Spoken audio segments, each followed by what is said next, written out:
Hi, this is Brendan Davis from Bedrock Games and the Bedrock blog, and I'm here with Joel and Adam. And tonight we're talking about Late Night with the Devil. This is a 2023 horror film directed by Colin and Cameron Cairnes, I think it's pronounced. They're Australian directors. In this movie, a live television broadcast in 1977 goes horribly wrong, unleashing evil into the nation's living rooms. Now, that's the IMDb breakdown with my little intro bit at the beginning. Does that sound like an accurate overview of the movie to you guys? I mean, it's kind of in the ballpark. I think what it's missing is the found footage element. It kind of that's sort of the thing that makes the movie. So without that knowledge, you wouldn't necessarily know. Also, it's vague about what the evil. But then I don't know. I think vague is appropriate. Well, I mean, the movie is a little vague about the specifics of what's causing evil, so I don't think that's too inappropriate. But it's all right. Yeah, so, I mean, really, the fact is you are literally watching the TV show is the interesting aspect of it. I mean, obviously you're seeing the scenes while they're on commercial, but you're literally just watching this TV show unfold in real time. So, rather quickly, what is everybody's initial reaction to this movie? I think we all saw it for the first time last night. Well, we did. That's cool. This is my first time seeing it. That's rad. We had like a weird ritual experience that kind of dovetails with the movie's content too. That's neat. I really liked this movie. It actually got a couple of genuine scares out of me because I was watching it alone in my creepy house and it was like windy outside. So that was cool. Especially as it got closer to the end, like. One of the characters, the little girl who's like possessed, well, I think she's like a teenager, but you know what I mean? Like she keeps looking directly into the camera and it's clear she's like addressing you as an audience member. And it got to me. That trick got to me. So that overall, I think that was an effective trick in the movie. What about you, Adam? Yeah, I liked it. We didn't like schedule this podcast until late last night. So I literally started watching this at midnight. So I was in like the right time slot to watch this movie. I'm like, great, I'm watching the Tonight Show, and it's roughly the correct time to be watching it. And this is definitely you want to see this one late at night. I think this would not have worked as well in the daytime, I think. But go on. No, I agree. Watch it at 11:30 to midnight is the time to start this movie. And it's not a long movie, so it's not like you're going to be up all night if you start it late. And but no, I'm old enough to remember the 70s and 70s TV. And this was really well done. They clearly did their homework. There were lots. I mean, just to give an example of how detailed this was, I loved there's kind of a little lead up, kind of little mini documentary intro at the beginning where they're kind of setting things up before they show you the episode. And there's like this one frame, not a frame, there's a single shot where it's showing you this Mad Magazine kind of parody of the show and the illustration style and the joke in it. I'm like, yes, this is a Mad Magazine issue making fun of this show and this main character. And I'm like, yeah, they get the time frame and what media is out there. It's like the people who did this did their, that was very early in the movie. And the second I saw that little fake Mad Magazine page, I'm like, oh, okay, you've got me, guys. You guys did your homework. So they do a really good job of that too, drawing you in with little details. That's a good point. Yes. Yeah, I enjoyed the movie a lot. I thought it was really good. I did have critiques of it. There were things that I was like, I don't know about that. I'm sure we'll agree on some, we'll disagree on others, because I feel like it's sort of the nature of some of the choices they made, where some people are going to really like them, some people aren't. And some of them I'm kind of on the fence on until I see it again, because I kind of need to see how certain things play out on a second viewing. But I thought it was a really good movie. I thought the guy that played the host was incredible. He carried the movie, in my opinion. And I also agree with both of you that the and again, I'm a little younger than Adam, so I was born in the mid 70s, but we had a lot of residual 70s stuff Yeah. in the atmosphere. Yeah. And this looked to me very impeccable in its The presentation. 70s lasted until at least 1983, in my opinion. Yeah. Well, and also we were literally getting a lot of reruns in the Yeah. early 80s. So, but this looked impeccable to me. It looked very believable. Like everything, not just like the things you would think of, like the hairstyles, but the finer details that you guys were sort of, mentioning. And I guess that leads us into our first topic, which is the 70s details and sort of comparing this. I know, Joel, you had looked at some Johnny Carson episodes to make a comparison for yourself. Well, yeah, because I was watching this film and we were discussing this, like the film grain it's clearly like a modern film. Like, yeah. And so it kind of caught in my mind as I was watching it. But also I was looking at the set and I was like, the set seems gigantic. Like I thought that these were going to be like really cramped, tiny, like 70s sets. And then I watched Johnny Carson and I'm like, oh, no, this like looks like an almost exact replica of the Johnny Carson set.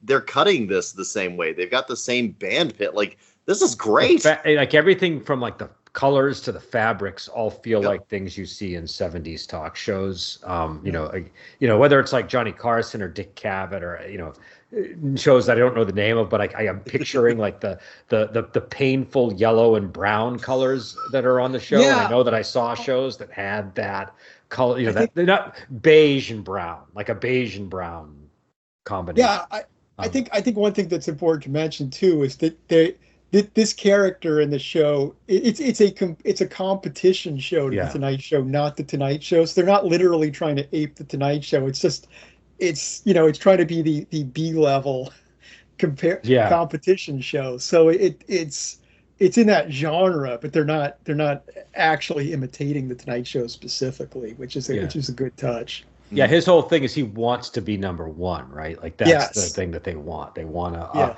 outperform Johnny Carson, and they're always like, at least I think the closest they get is 1 point behind, right? Isn't that the when his wife comes on? Yes. The other thing too, I know, Adam, you mentioned this before the show, and Joel, you just brought it up. But the choice, obviously, it's an HD movie. How did you guys feel about that? Because it would have looked different if it were legitimately a show from the 70s.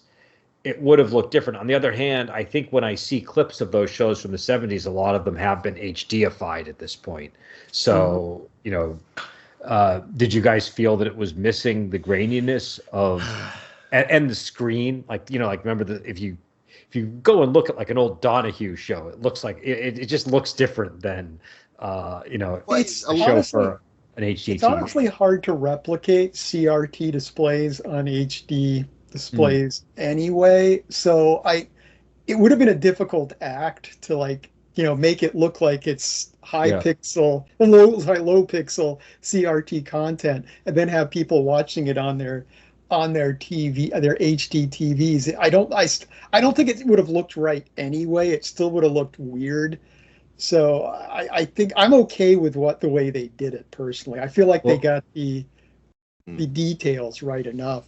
But I don't know. It depends. Well, I think also there's. Oh, go ahead, Joel. Well, I mean, it speaks to your subconscious, right? Like a part of your brain you're not fully in charge of is noticing that, whether or not you want it to. That's distracting to me. Like I had, because I noticed it consciously, but also like that deeper part of me was noticing it too. So knowing that I had to make the conscious decision to ignore that, I think it was, I call that a misstep, right? I don't know that they had an option to do it. Like Adam's saying, there's a lot of technical details, but if they had pulled it off, that would have been brilliant, right? I still would have, I would have noticed the graininess and all that, but I would have been like delighted by it. Like, oh, okay, I can actually, I can let myself feel like this is real. I have a counterpoint to that, which is the film wouldn't have looked as good if they had done it that way. You're true. Absolutely. There's only so far that an audience is willing to go. Like, I don't know if you guys remember when Quentin Tarantino released a movie that was like a, what was the duology that they released? Grindhouse? Grindhouse. Thank you. It was shot like an old exploitation film. It it was like all choppy. Like I think Yeah. sometimes the film would skip. It was really hard to watch, and a lot of people didn't like that. And that's like one of his lowest ranking movies. I think it's technically like his only bomb.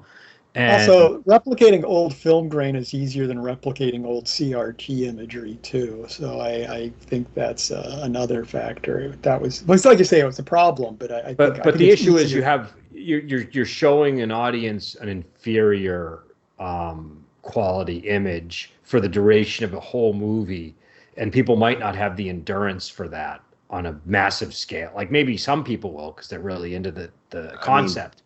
But Blair Witch, I mean, like, did that exact thing.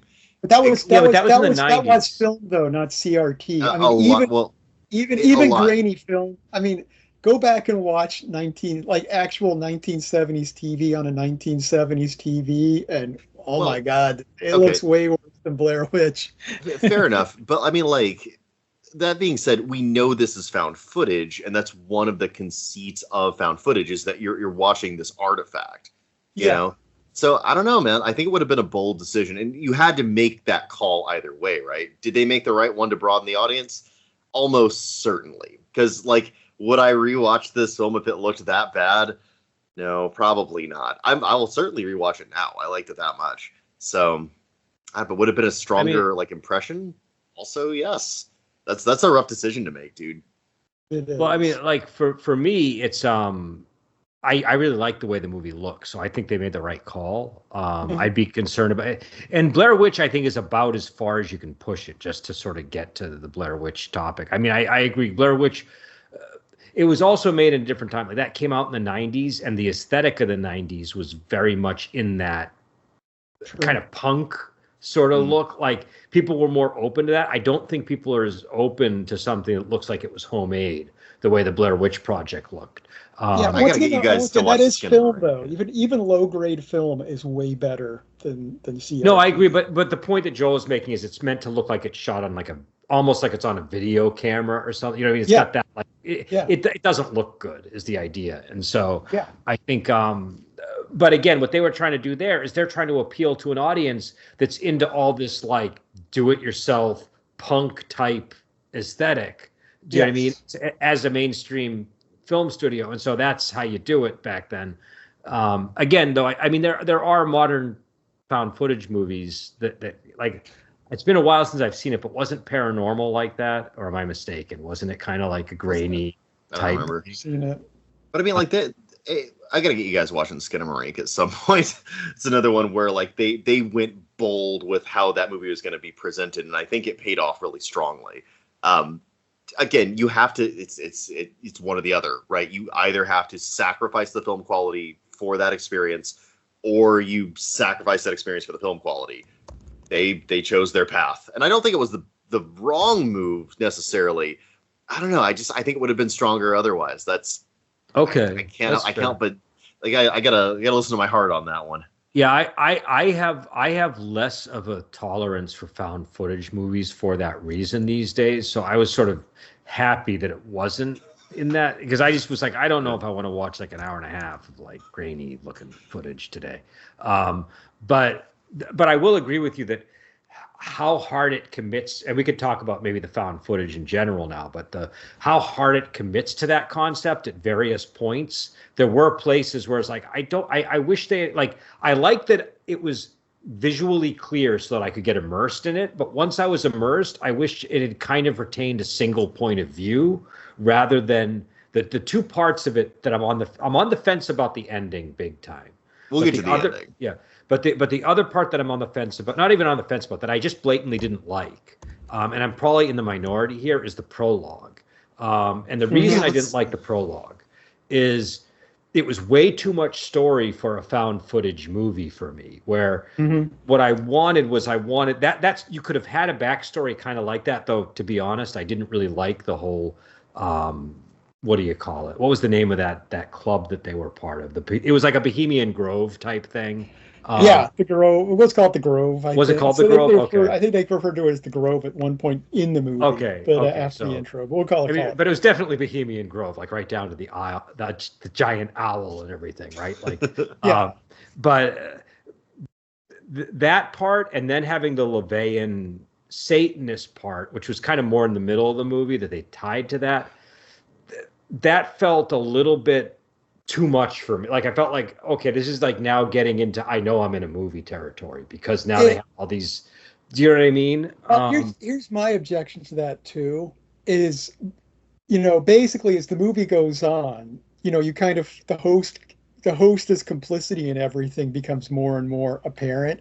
But the intro tells you he's complicit by going, he's a member of a weird cult. Yeah, it's just like that was.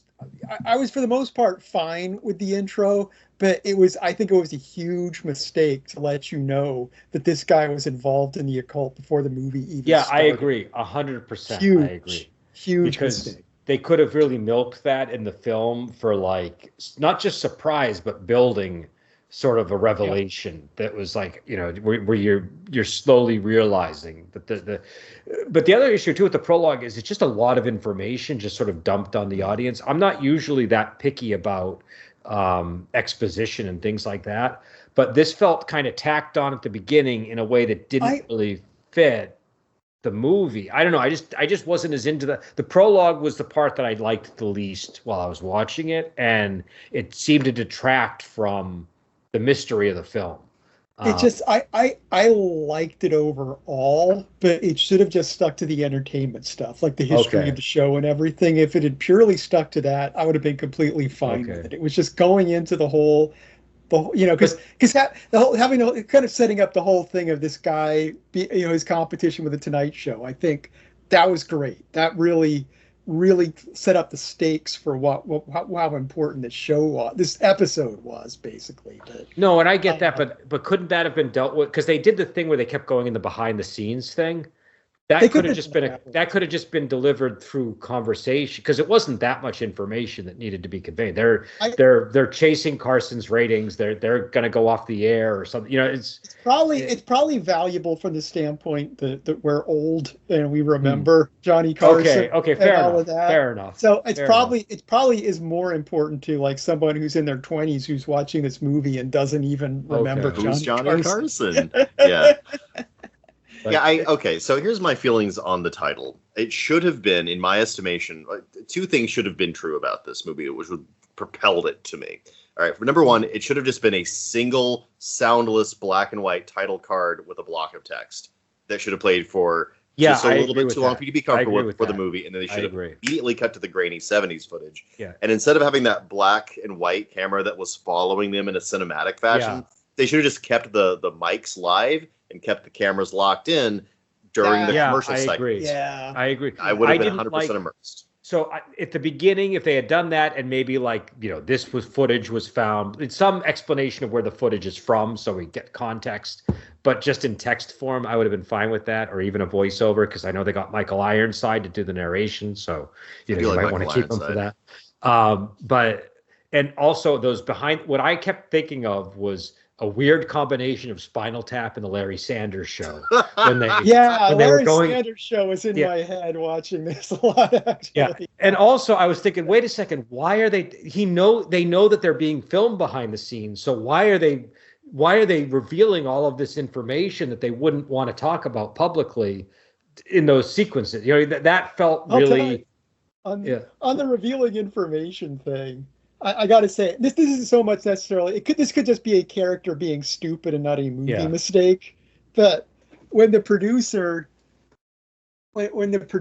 tells the host, it's like, oh, that guy died, but don't tell anybody. Yeah. I'm like, if I was the producer of the show, I mean, I've been a stage manager. I'm used to dealing with stressful situations behind the scenes. The one person you go, I'm only telling you, but don't tell anyone else this stressful information, is the damn star of the show right before they go on stage. I was just like, why is he the one you're telling? He's the one you should be shielding. And I will say, in fairness, it's dramatic. It works.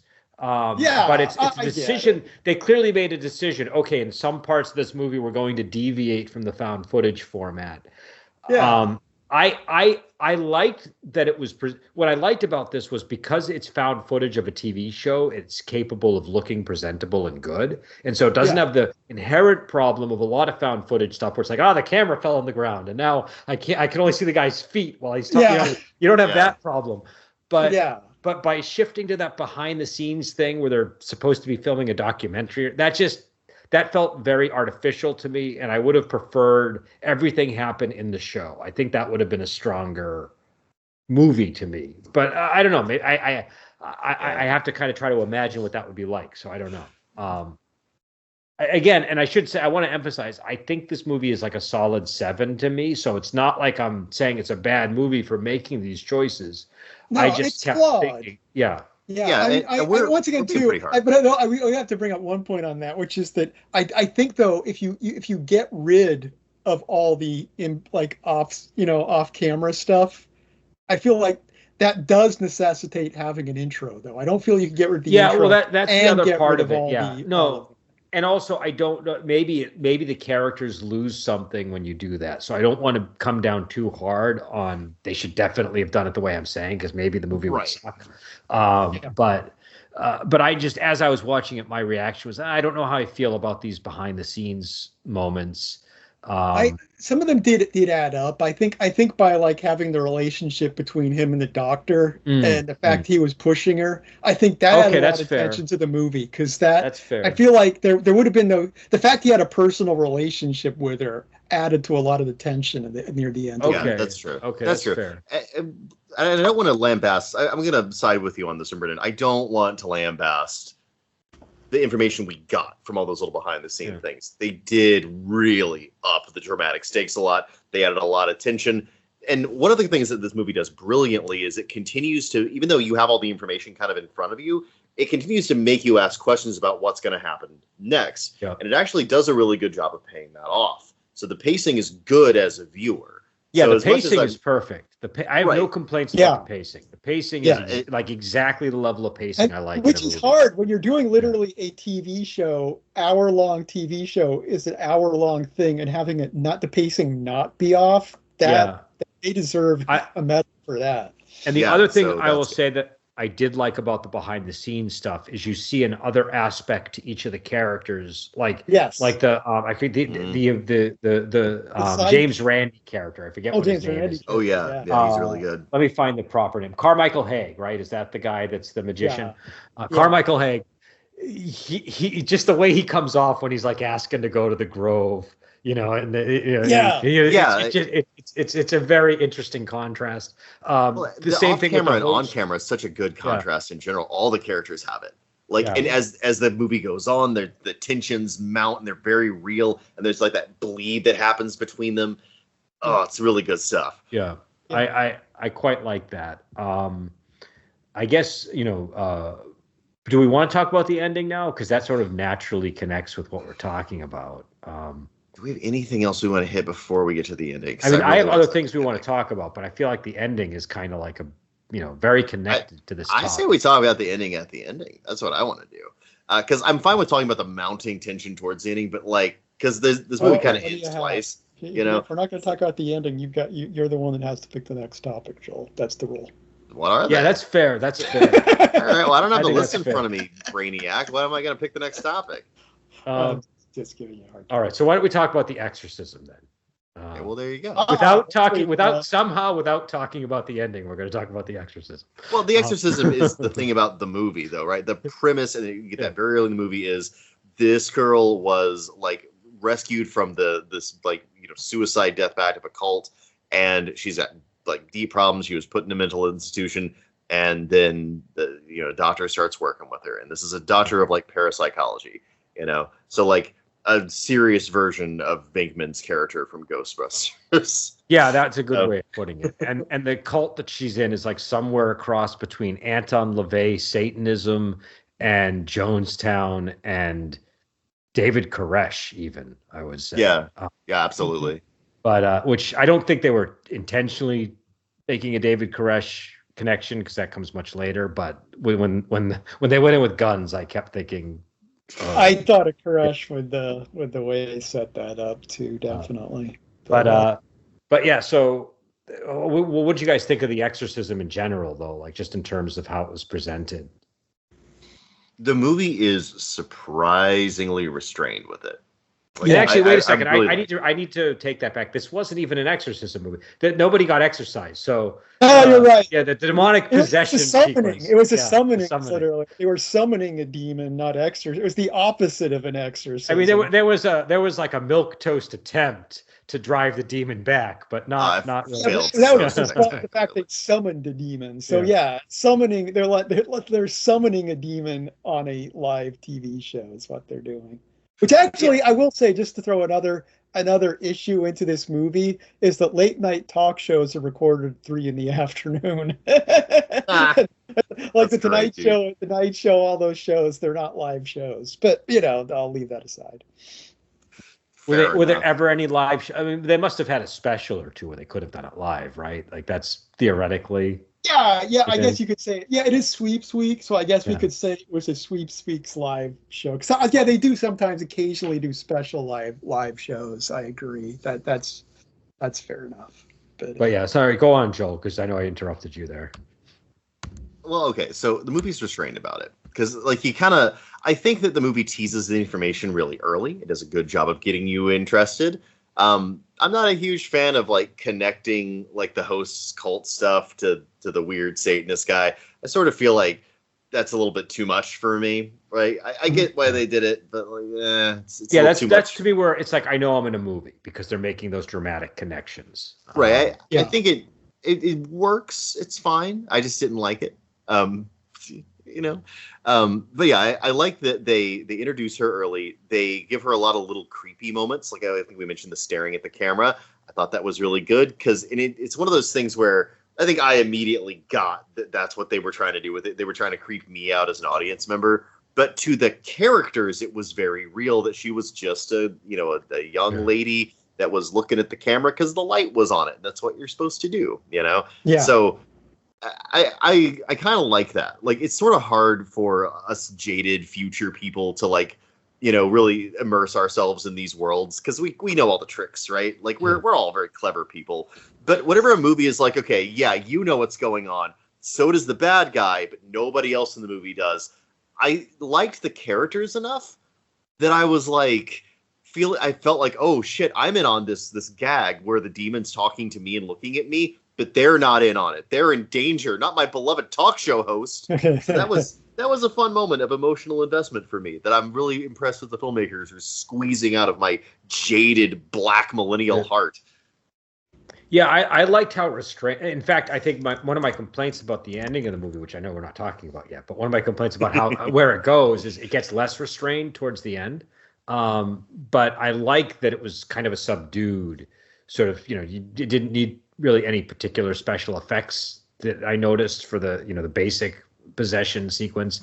And the most scary thing about it to me was when he, when the host picked up that knife and then put it on the table next to her, and you weren't convinced that she wasn't still possessed by the demon.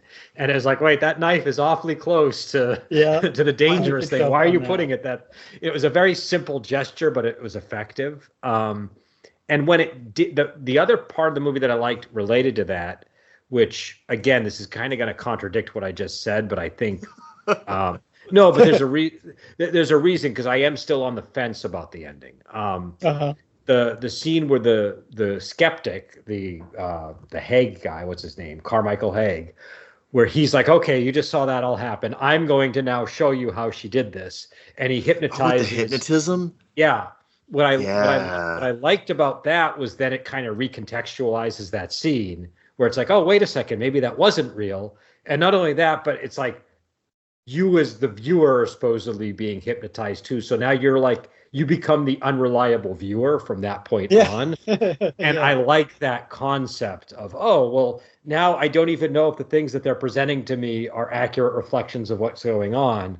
And everything is kind of ambiguous now. So I don't know. I just thought that I thought that sort of was an effective way to sort of present have this really convincing possession and then juxtapose it with this very convincing hypnotism that really jars you as a viewer. And also at one point during that, he's talking to you, like Joel was saying. The hypnotist is talking to you directly, and asking you to be hypnotized. And I was reluctant to participate when that happened. Yeah, I was like, wait a second. There's a real like, moment of like nervousness you get whenever like the whole frame is filled with the spiraling clock, and you're like, ooh, should I be looking at this? Yeah, it's like, it's a movie. You know with certainty that everybody who saw it is fine, but there's that corner of doubt in your mind where you're like, wait a second, have a lot of people seen this and died horrifically? Like, what's going on? Like, it's that irrational part of your brain that horror movies can sometimes engage. And I thought that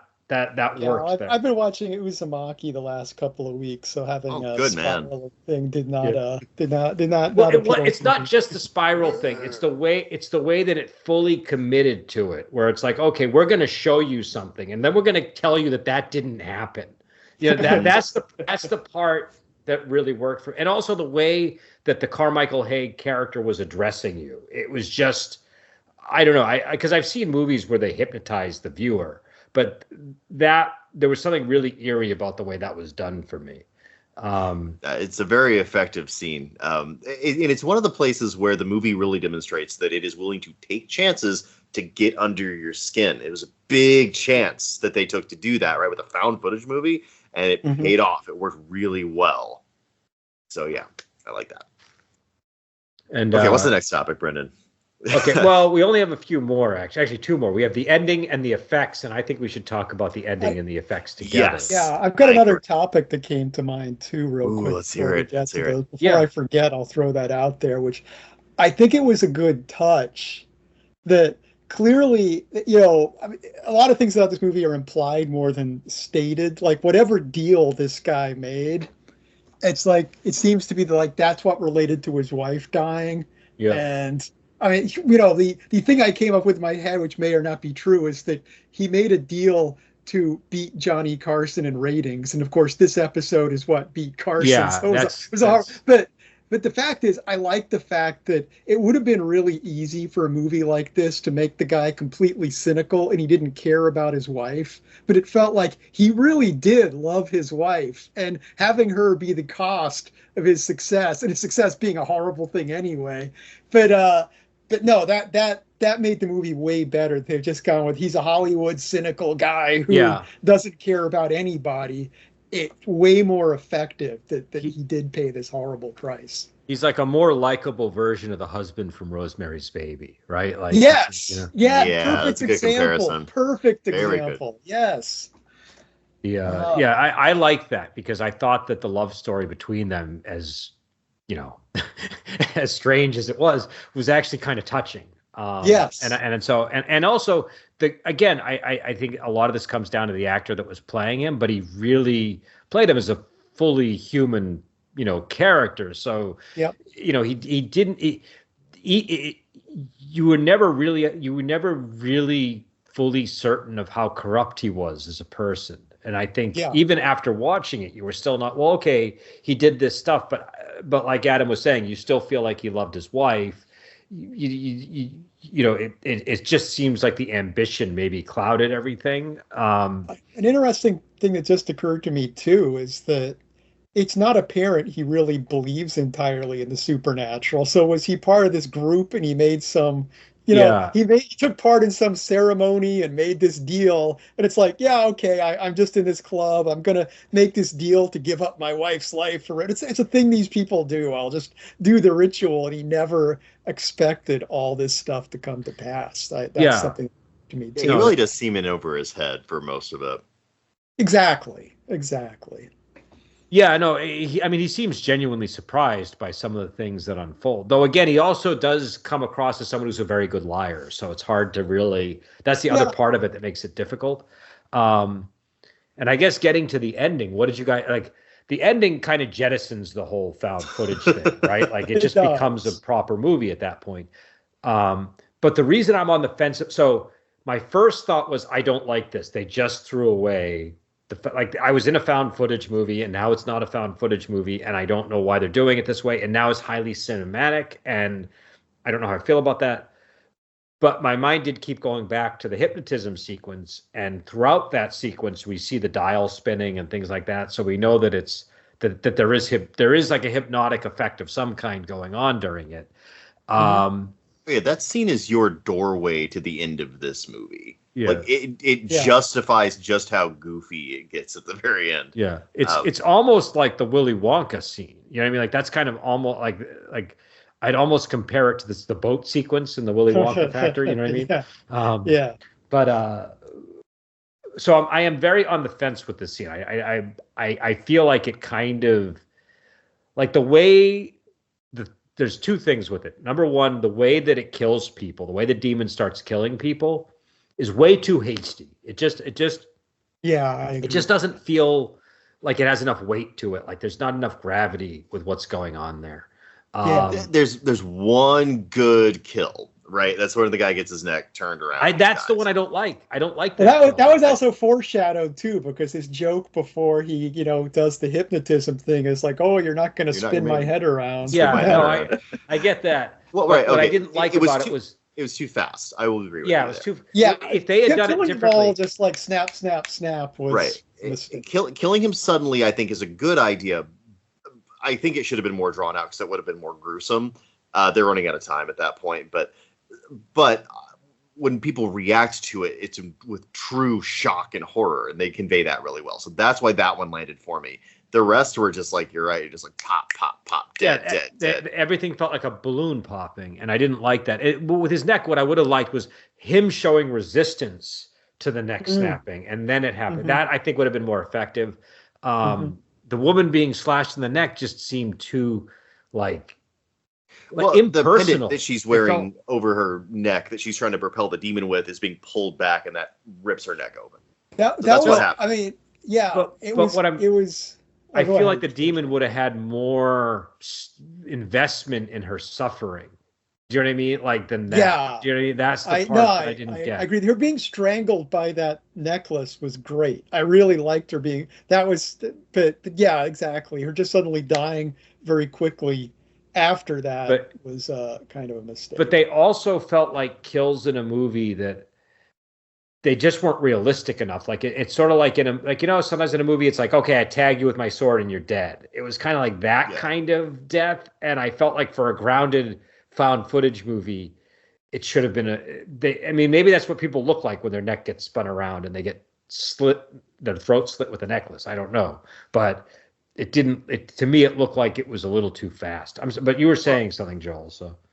Well, okay. So the thing there are two elements that made them not land for me in addition to the speed. The first element was that it was too cinematic, right? And they'd already crossed that threshold. There was a risk that they took to make it more cinematic and less locked down like a show, and that made it less unnerving. It wasn't uncanny because they sacrificed the ability to make it uncanny whenever they made it cinematic. So the camera tracking on people as they die. Okay, I've seen that before, but like a locked down, Tonight Show-esque camera, and then like kind of off frame, people are choking and dying and their skin is peeling off and you can't quite see the horror. That would have been brilliant, right? A truly uncanny experience that we didn't get. So that sucked. The other thing, of course, is the effects, which were a little hit and miss at that point. Yeah, I agree with that. They were kind of the death effects weren't terribly convincing. One of the things I did like about, I don't know if I liked the effect itself, but I liked the concept, was the demon being this, when it started to take over her, being this like radiant light. I thought that was a cool way to illustrate the demon. And again, then, but that whole sequence happens. He has all these weird flashbacks. It gets very confusing. It's kind of Jacob's Laddery. And then, it does get Jacob's Ladder, yeah. And then we see him with the knife in his hand, and he basically has a scene with the wife where she tells him to stab her to put her out of her misery, and he does it, and then he's actually killed the woman that was possessed by the demon. And then you're kind of led to wonder, oh, did he kill everybody? Right? Like that's at least where my mind went, was he actually responsible for killing everybody that night? And so again, I like that idea. Like, this guy might have just had a total breakdown or was under the effects of hypnosis or something, and he murdered everybody. Or maybe we were even all hypnotized and we thought we saw a demon, but it's very ambiguous, and it's kind of one of these films where you watch it and you really want an explanation, but you know that there isn't a thorough, clear explanation to be given. So I like the way that it ended. I just feel very ambiguous or ambivalent about the ending itself because it moves away from the whole style of the movie. True. Yeah. But again, they do a really good job. And this is why I'm kind of on the fence about it too. That hypnotism scene makes you a part of the film by saying, Yeah. you're hypnotized. This is how you see this footage when you're hypnotized. And they show you the actual footage, and then you remember what you saw. And so the end of the movie is like, well, am I still hypnotized? Is watching this hypnotizing me? And at 2:00 in the morning, whenever you've had a little sleep and a little bit of NyQuil in you, that's a real fun head trip to go to. So I will say it worked for me in that circumstance. That hypnosis connection and that hypnosis scene is why I'm still on the fence and not on the other side of the fence, because I feel like that's the thing that it justifies it. It does. And I want to see it again and see if I feel differently about it. You know what I mean? Just like if I notice more things. But I'm sorry, Adam. Yeah. Because two things. Well, first of all, on that topic, I got to admit, like I said, I watched this very late last night, and I got a cold, and I was getting drowsy by the end of the movie, and it just did not even enter my mind critically to think about the fact they were breaking the found footage rule at the end. I was kind of watching the movie. Fair. It was like, so that actually just like flew right over. I probably would have, if I was more awake, I probably would have been critically thinking about that, but it just flew over my head. But I will throw in one other complaint at the end of the movie. The movie kind of ends, you hear these sirens approaching. They're on a soundstage. There's no way they're shooting a TV show in a non-soundproof set where you can hear sirens. Well, that's the second time we heard sirens too. I know. I know. I picked up on that earlier. I was like, we heard sirens. Why are we here? They're on a soundstage. But the takeaway is whoever designed that soundstage lost their job that night.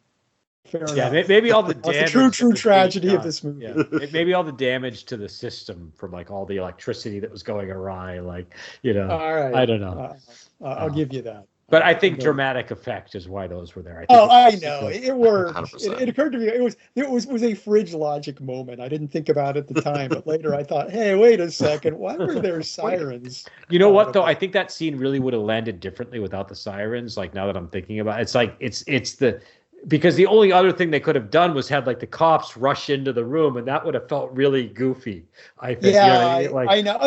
Yeah, like I said, it worked in the moment, but like I said, it was literally a fridge logic moment. It was later on. I thought, that feels like a producer like putting their thumb and being like, we should hear some sirens so they know the cops are coming. Like, no, dude, imagine him just being there in the middle, like, confused about what happened. There's corpses everywhere. There's that eerie quiet of a soundstage with nobody there. That would have been wonderful.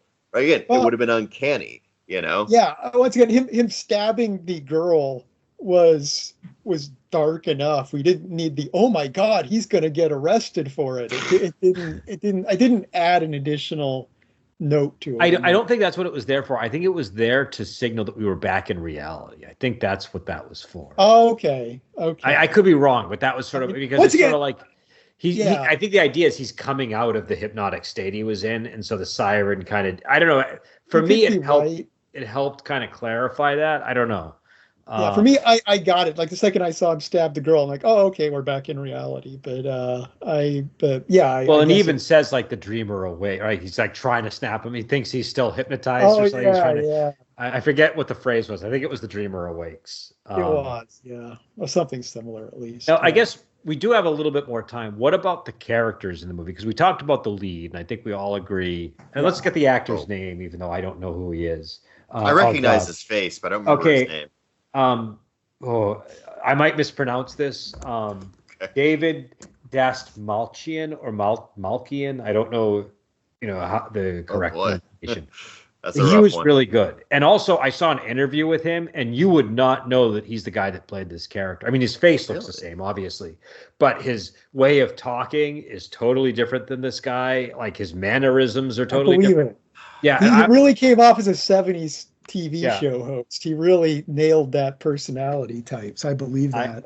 I saw the interview with him and I had to go back and watch and say, wait a second, did I forget how he portrayed this character? Because it's like normally like you watch an interview with Clint Eastwood and then you watch a Dirty Harry movie. There's not that much space between the actor and the role, but there was so much space that it was striking. The other one I really liked was the guy who played the psychic. What was his name? Oh yeah, no, he was great. Christo, right? Christo. Which, by the way, I think it's significant that Christ is in the name of that character. It's also the guy from the Ed Wood movies. What was his name?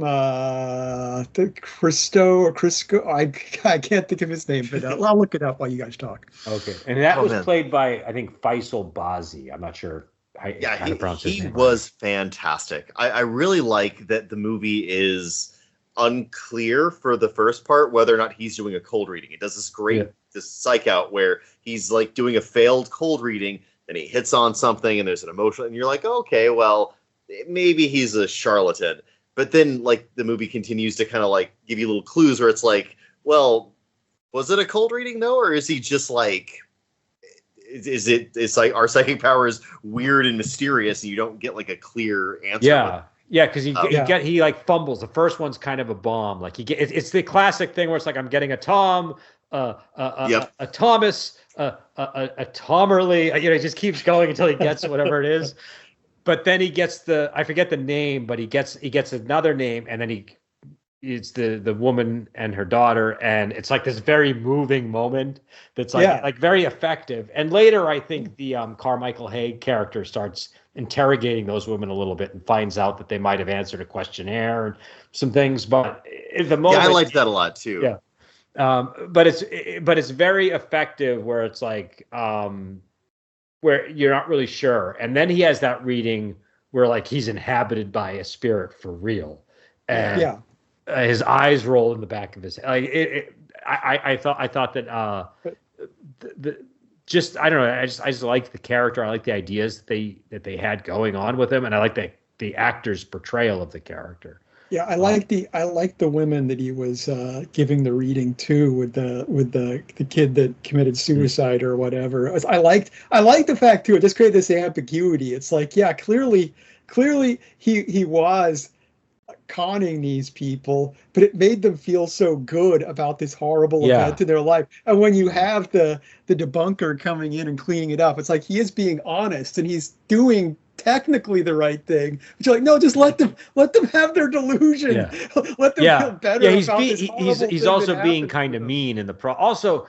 That character, he's the least likable of all the characters in the movie, I think, right? He is, but you sort of love to hate him, So I really like him in this movie, especially, and I like the emotional relationship we have with him as an audience, where we're like, we're kind of on his side, even though we sort of hate his presentation because he's dismissive and condescending, mean-spirited. But he's also like he's on the side of rationality and science, right? So like but in this movie, rationality and science are wrong, right? Right, and that's the scary part, right? And that I like that because the movie plays with it. When we get to the hypnosis scene, he casts a fucking spell on us as audience members. Yeah, and I don't know what to think after that point in the movie. That's that scene that really adds a lot to the movie.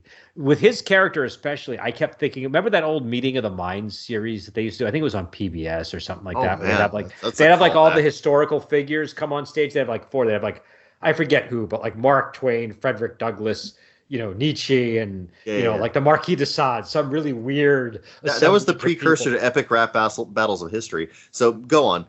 I mean, this Meeting of Minds was like way better than the epic rap battles of history. Disagree, but continue. Okay. Well, it's just better researched. You know what I mean? But the disagree again, but continue. Okay, well, we're going to have Hayek versus Keynes rap battle over this issue then. The Hayek versus Keynes rap battle and its sequel are exceedingly well researched. No, but they're getting trivia. They're getting trivia, and I can tell Adam is disgusted with this conversation. But Adam. Rise above this. But the meeting of the minds was like substantive dialogue between historical figures where they had to research all of the details that they're talking about. They have to have this natural conversation, and the actors portraying them had to do a convincing job of playing this historical figure. I just think there's no comparison between that and epic rap battles of history. But fair enough. We'll do a head-to-head later about it. You guys have a rap battle about it. Yeah, that's it. Yeah, no. Well, the thing is, if we did that, Joel would win. I don't think I'm going to do a rap battle. Got the rhymes, I'd have to hire a rapper to do it for me. Yeah. Yeah, that needs to be a thing. You need to you'd have a champion to trial by combat. We need to have rap battle champions. Yeah. I wonder if I can get in touch with MC Chris. He could be my champion. He seems like the kind of guy who'd rap on my behalf. But I forget where I was going with. Oh, just that character reminded me of the meeting of the minds. Yeah. By the way, just to jump in, Chriswell was the name of the TV psychic I was thinking. Chriswell. Who was in the Ed Wood movies. But yeah, the skeptic character, the Carmichael Haig, he was he was kind of the villain of the movie, and I thought he was an interesting character. And then of course you had the parapsychologist and the woman that's possessed. And I thought the woman that was possessed was terrifying. I thought they did it her limbs seemed too. I don't know what it was. They cast really well because her arms seemed too long, and and maybe it was just the dress. But I remember thinking, something is going to happen with her arms. I remember just thinking, the girl was really good in this. I've got to say, just for being the innocent kind of hapless kid that grew up in a cult and doesn't get things, to her staring in there's so many elements to this character that all landed perfectly. Well, what bothered me about her was it seemed like she was playing innocent but knew and was more in on everything than anybody else. Very ambiguous. Yeah. And the parapsychologist I thought was fine, but she's honestly maybe the least interesting of all the characters to me, because by her nature, because she's not supposed to be thorny actually. Yeah, she's just straightforward the whole movie. Yeah. The one thing I would say that's interesting about her is she seems a little bit delusional about her own relationship with the possessed girl, where clearly she's making all kinds of money and fame out of this lady, and she's trying to frame it as altruism, which it visibly cannot be. That's the thing. That's the she is. I mean, the thing about that character, she's the doctor who's we shouldn't be doing this. You can take this girl with you anytime you want, and every time you raise an objection, you just fold. It's she would, she could have done the right thing. No one had the power to make her do that. She just caved. Yeah, I agree with that. But again, I'm not saying that the actress did a bad job. I just don't think that character had the same amount of scenery chewing opportunity as Christo or Carmichael Haig. It's not that it was a bad performance. She just was the least interesting character compared to all these other ones. I really like one of the things I do like about the character. I will say this in her defense. I like that she continued to defy everyone's expectations about where the conversation was going to go next, with her fiery interjections and her moral invectives against the guy that was debunking her exploitation of this troubled young woman. Because again, emotionally, you're kind of on her side, but the parts of you that are a little more rational are well, but she's wrong. You guys are right. She's folding all the time. She's kind of a bad person. Yeah, that's the thing that's great about this movie. Because for one thing, it's a horror movie, so she's going to be right about the supernatural being real, and this debunker being full of it ultimately, proven wrong. And it's in the real world, if this was a real thing and there was not a demonic murder thing at the end, it would be he'd be totally right in going, why are you trotting this poor girl who was abused and putting her on TV? It's you shouldn't be doing this to her. But he would have been totally right in an actual reality. But it's funny how movies can play with your perspective that way. also, I do not believe that Carmichael Haig, except the scene where he's trying to save his own life, I don't think that he would have parted with that check, no matter how much. Yeah, I Yeah, agree. no way. Yeah. Absolutely not. I doubt he could cover it anyway. Yeah, that so- was my other thought is, does he have the money? Because what was it? At one point he makes it $500,000, right? And, Yeah, it's a lot of moolah in 1977. huge. dude. Yeah, And- being and a he's- billionaire was crazy in the 70s. so anyways, we Wow. actually got like an hour Oh already. So goodness, we we should probably wrap Oh, this wow. up. mosey on Yeah, out I'm here. surprised. I wasn't sure how much we'd have to talk about. When I finished it, I was like, cool, I like that. But I Yep. wasn't sure how much we get out of it. This has been Yeah, a meat discussion. and I do want to emphasize, because we were kind of critiquing it a lot. I like the movie a lot. The only reason I was Yeah. critiquing it was because it engaged me so much that that there were ideas where I was like, I really was sort of having a conversation with the movie while I was watching it. So I Yes. thought it was a really good That's movie. a good point. Yeah, this movie is worthy of examination, critique, and rewatches. So I Yeah. give this a recommend big time. Yeah.